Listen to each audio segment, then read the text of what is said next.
Hi guys, welcome to my channel Jharkhandi Naukri, जहाँ पे मैं आपको तैयारी कराती हूँ झारखंड से जुड़े सभी एग्ज़ाम्स की। आज की वीडियो में मैं आपके लिए लेके आई हूँ जेटेट के चाइल्ड साइकोलॉजी का एक बहुत ही ज़रूरी टॉपिक, जो कि है मानवतावादी सिद्धांत, यानी कि अब्राहम मैस्लो का सिद्धांत, जिसे इंग्लिश में कहते हैं human needs of hierarchy by Abraham Maslow. मैंने आपको पहले की वीडियोज़ में बताया है दोस्तों कि आप जब भी चाइल्ड साइकोलॉजी में कोई भी साइकोलॉजिस्ट की थ्योरी पढ़िए तो आप हमेशा उस साइकोलॉजिस्ट के देश का नाम और उसकी डेट ऑफ बर्थ ज़रूर पढ़िए।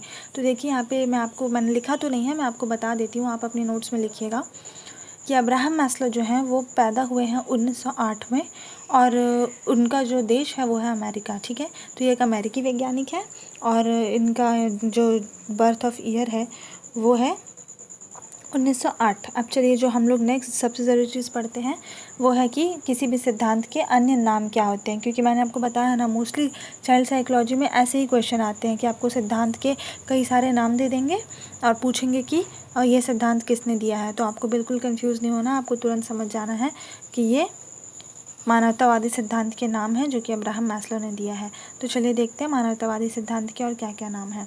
पहला है पदानुक्रमित आवश्यकता का सिद्धांत, दूसरा है मांग आपूर्ति आवश्यकता का सिद्धांत, तीसरा है नाभिकीय आवश्यकता का सिद्धांत, चौथा है स्वयथार्थीकरण आवश्यकता का सिद्धांत, और पांचवा है मानवतावादी आवश्यकता का सिद्धांत। ठीक है दोस्तों, आप इसको हूबहू ऐसे ही अपने कॉपी में लिख लीजिएगा और इसको रट लीजिएगा। ठीक है, बिल्कुल भी कंफ्यूज मत करिएगा। ये पांचों नाम किसके हैं? मानवतावादी सिद्धांत के हैं, जो कि अब्राहम मैस्लो ने दिया है। अब चलिए देखते हैं कि इनके सिद्धांत में था क्या। ये देखिए, ये जो है ये ही है उनका सिद्धांत अब्राहम मैस्लो का। ठीक है, उन्होंने एक सिद्धांत ऐसा दिया जिसमें उन्होंने बताया इस बारे में कि एक मानव जो होता है, एक ह्यूमन जो होता है, उसकी क्या क्या ज़रूरतें होती हैं, और वो ज़रूरतें उन्होंने पदानुक्रमित तरीके से बताया है कि पहले ये ज़रूरत होती है, फिर ये ज़रूरत होती है, फिर ये ज़रूरत होती है।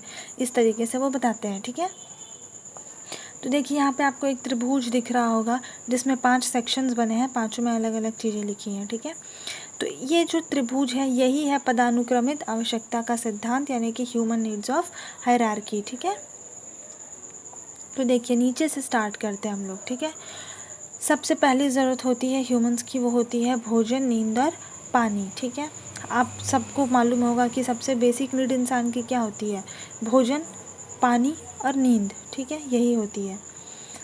ये जब पूरी हो जाएगी, ये जब किसी इंसान को इसकी फुलफिलमेंट हो गई है कि हाँ भोजन मिल रहा है, पानी मिल रहा है, नींद मिल रहा है, तो नेक्स्ट वो किसकी तरफ जाएगा?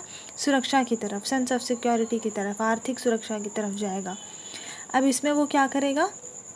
यहाँ पे वो क्या करता है? वो चाहता है कि वो नौकरी करे। ठीक है, उसके पास रेगुलर जो है सैलरी आती रहे, उसे पैसे जो है रेगुलर मिलती रहे, मतलब अपने वो पैसे आने का इंतज़ाम कर रहा है। उसके अलावा वो इंश्योरेंस लेता है, लाइफ इंश्योरेंस लेता है, हेल्थ इंश्योरेंस लेता है, एफडी बनवाता है, बहुत तरीके के म्यूचुअल फंड्स खरीदता है, प्रॉपर्टीज़ खरीदता है। ये सब क्या है? उसकी सेंस ऑफ सिक्योरिटी है। ठीक है, अपनी सिक्योरिटी देख रहा है, वो आर्थिक सुरक्षा देख रहा है। ठीक है, अब चलिए, ये दोनों नीड्स पूरे हो गए, भोजन, नींद, पानी भी उसको मिल रही थी, सिक्योरिटी भी हो गई है, नौकरी है ही, प्रॉपर्टी मिल गई उसको, इंश्योरेंस ले लिया, एफडी बनवा लिया, प्रॉपर्टी खरीद ली। ठीक है, अब वो नेक्स्ट किसकी तरफ जाएगा? अब वो जाएगा प्रेम की तरफ। अब वो चाहेगा कि उसकी खुद की एक फैमिली हो, जो कि सब लोग उससे, जिस फैमिली में सब लोग उससे बहुत प्यार करते हों, और उसके पास फ्रेंड्स हों जो सब उससे बहुत प्यार करते हों। ठीक है, ये उसकी तीसरी नीड है। अब जब ये नीड भी उसकी फुलफ़िल हो जाएगी तो वो जाएगा चौथी नीड की तरफ। चौथी नीड क्या है? सम्मान। ठीक है, सम्मान, यानी कि उसे सोसाइटी में सम्मान चाहिए। वो चाहता है कि जब वो 4 लोगों के बीच जाए तो सब क्या करे? उसको पहचाने। ठीक है, सब उसको जाने, उसको पहचाने। ठीक है, हम लोग जितनी भी तरीके की क्या बोलते हैं उसे, महंगी चीज़ें ख़रीदना चाहते हैं, वो सब किस लिए ख़रीदना चाहते हैं? ब्रांडेड कपड़े पहनना चाहते हैं, आईफोन लेके घूमना चाहते हैं। क्यों? ये सब हम लोग करते हैं सम्मान के लिए। ठीक है, कि हमें सम्मान मिले सोसाइटी में कि अरे वाह, ये ज़रूर कोई अमीर आदमी होगा, इतनी महंगी गाड़ी में घूमता है। ठीक है, तो ये सब होता है, ये सब हम लोग करते हैं सोसाइटी में पहचान पाने के लिए। ठीक है, जब ये चारों हो जाते हैं तब हम जाते हैं अपने लक्ष्य की तरफ, जिसे कि हम लोग सेल्फ एक्चुअलाइजेशन भी कहते हैं। ये चारों नीड्स जब हमारी पूरी हो जाएंगी तो हम लोग कहाँ जाएंगे? सेल्फ एक्चुअलाइजेशन की तरफ, अपने लक्ष्य की तरफ, यानी कि हम असल में क्या हैं, आत्मसिद्धिकरण ढूंढने जाएंगे हम लोग। ठीक है, तो ये देखिए यहाँ पर मैंने आपको ये बिल्कुल शॉर्टकट तरीके में बताया है कि आप इसको याद कैसे रख सकते हैं, ठीक है। बिल्कुल इसी तरीके से याद रखिएगा कि पहली नीड है भोजन, नींद, पानी, दूसरी है सुरक्षा, आर्थिक सुरक्षा, तीसरा प्रेम, चौथा सम्मान और पांचवा लक्ष्य। अब ध्यान देने वाली बात यह है कि नीचे के जो 3 स्तर हैं वो निम्न स्तर हैं और ऊपर के जो 2 स्तर हैं वो उच्च स्तर हैं। सवाल में ये भी पूछा जा सकता है कि मानवतावादी सिद्धांत में प्रेम निम्न स्तर में आता है या उच्च स्तर में आता है, तो आप क्या कहेंगे? निम्न में आता है, क्योंकि नीचे के 3 तो निम्न हैं। और अगर आपसे पूछ ले कि सम्मान किस में आता है, तो आप कहेंगे उच्च स्तर में आता है, क्योंकि ऊपर के दोनों उच्च स्तर में हैं। अब देखिए, इसको समझाने के लिए मैंने एक और आपके लिए एग्जाम्पल रखा है। ये देखिए, यहाँ पे इंग्लिश में लिखा है लेकिन बातें वही हैं, वही सेम बातें हैं, ठीक है। देखिए, सबसे नीचे वाले सेक्शन में देखिए, इस त्रिभुज के फिजियोलॉजिकल नीड्स, जिसमें है आपका food, water, warmth and rest, ठीक है। वही चीज़ जो कि मैंने आपको बताया भोजन, नींद और पानी के रूप में, वही चीज़ है यहाँ पे, केवल एक वार्मथ एक्स्ट्रा है। तो वार्मथ भी बेसिक नीड ही है। ऑफ कोर्स आपको ठंडे में ठिठुरने के लिए तो छोड़ दिया जाएगा, तो आप कैसे कंफर्टेबल रहोगे? वो तो बेसिक नीड है ना कि आप वार्मथ में रहो। सेकंड होती है सेफ्टी नीड्स, सिक्योरिटी होनी चाहिए, सेफ्टी होनी चाहिए, वही चीज़ है जो मैंने पहले बताया आपको। Belongingness and love needs, intimate relationship होनी चाहिए, फ्रेंड्स होने चाहिए, ठीक है।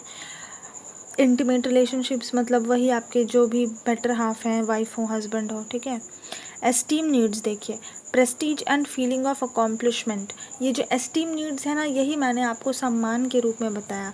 सेल्फ एस्टीम मतलब एक ऐसी चीज़ होती है जिससे कि आप खुद को मतलब अच्छा महसूस करें। जो मैंने आपको एग्जांपल दिया था कि हम लोग पहचान पाने के लिए, सोसाइटी में पहचान पाने के लिए लोग महंगी गाड़ी खरीदते हैं, काफ़ी महंगी गाड़ी तो यार 5 लाख वाली भी वही काम करेगी और 5 करोड़ वाली भी वही काम करेगी, लेकिन जिनके पास बहुत पैसा होता है वो महंगी से महंगी गाड़ी खरीदते हैं। क्यों?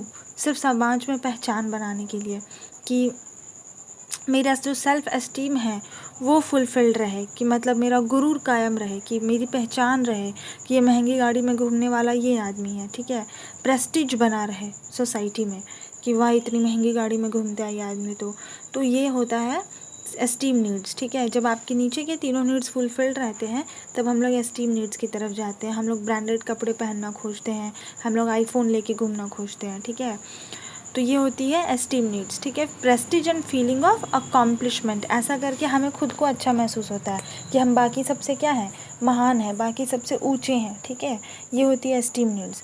जब आप ये भी कर लोगे पूरा, आप मतलब हर तरीके से अपनी पहचान बना लोगे सोसाइटी में एस्टीम नीड्स में, तब आप चलोगे उसके ऊपर वाले स्तर पे, जिसको कहते हैं सेल्फ एक्चुअलाइजेशन, ठीक है। सेल्फ एक्चुअलाइजेशन जो मैंने आपको बताया, आत्मसिद्धिकरण, मतलब आपका असली लक्ष्य क्या है, आप खुद में क्या हो। तो देखिए यहाँ पर लिखा है achieving one's full potential including creative activities, ठीक है।